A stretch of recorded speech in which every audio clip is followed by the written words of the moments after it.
আজ আপনাদের সাথে যে রেসিপিটা শেয়ার করব সেটা হলো পাকা আমের চাটনি।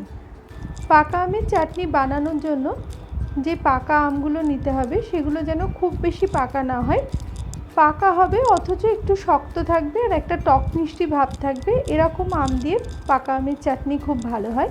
নমস্কার, সেনগুপ্তাস হোম কিচেনে আরও একবার আপনাদের স্বাগত জানাই। পাকা আমের চাটনি বানানোর জন্য কড়াই কিছুটা সর্ষের তেল দিয়ে তেলটা একটু গরম হয়ে গেলে ওর মধ্যে কিছুটা গোটা সর্ষে আর একটা শুকনো লঙ্কা ফোড়ন দিয়ে ফোড়নটা হালকা নাড়াচাড়া করে যখন সুন্দর গন্ধ বেরোবে তখন আমের টুকরোগুলোকে দিয়ে দিতে হবে। এই চাটনিটা বানানোর জন্য আমগুলোকে খোসা শুদ্ধই টুকরো করে নিতে হবে, খোসা ছাড়ালে পাকা আমের চাটনি ভালো লাগে না। এবার আমগুলোকে তেলের মধ্যে হালকা নাড়াচাড়া করে ওর মধ্যে অল্প একটু নুন আর সামান্য একটু হলুদ গুঁড়ো দিয়ে খুব ভালো করে আমের সাথে মিশিয়ে নিতে হবে। আমগুলো তেলের মধ্যে কিছুক্ষণ নাড়াচাড়া করার পর এবার ওর মধ্যে জল দিয়ে দিতে হবে।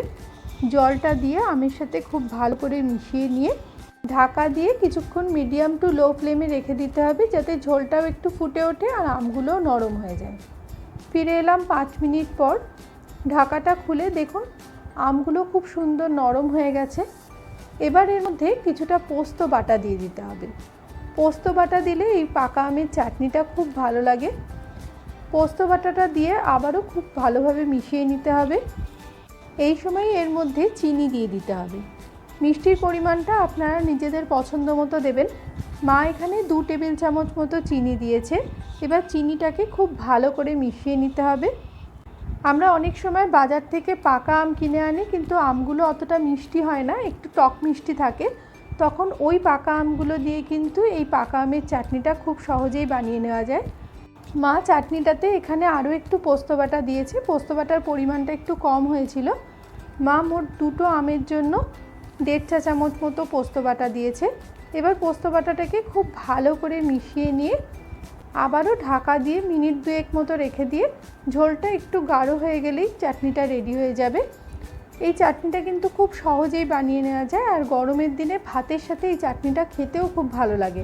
আপনারা অবশ্যই এটা বাড়িতে বানাবেন আর কমেন্ট বক্সে আমাদের জানাতে ভুলবেন না কেমন লাগলো।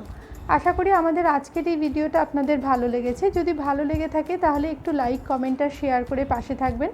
আপনারা যদি আমাদের চ্যানেলে নতুন বন্ধু হন তাহলে আমাদের চ্যানেলটাকে একটু সাবস্ক্রাইব করে পাশে থাকা বেল বাটনটা টিপে অল আইকনে টিপে দেবেন, তাহলে আমাদের পরবর্তী ভিডিওর নোটিফিকেশন সবার আগে আপনাদের কাছে পৌঁছে যাবে।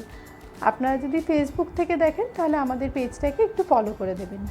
শেষ পর্যন্ত আমাদের ভিডিওটা দেখার জন্য সেনগুপ্তাস হোম কিচেনের তরফ থেকে আপনাদের অসংখ্য ধন্যবাদ জানাই।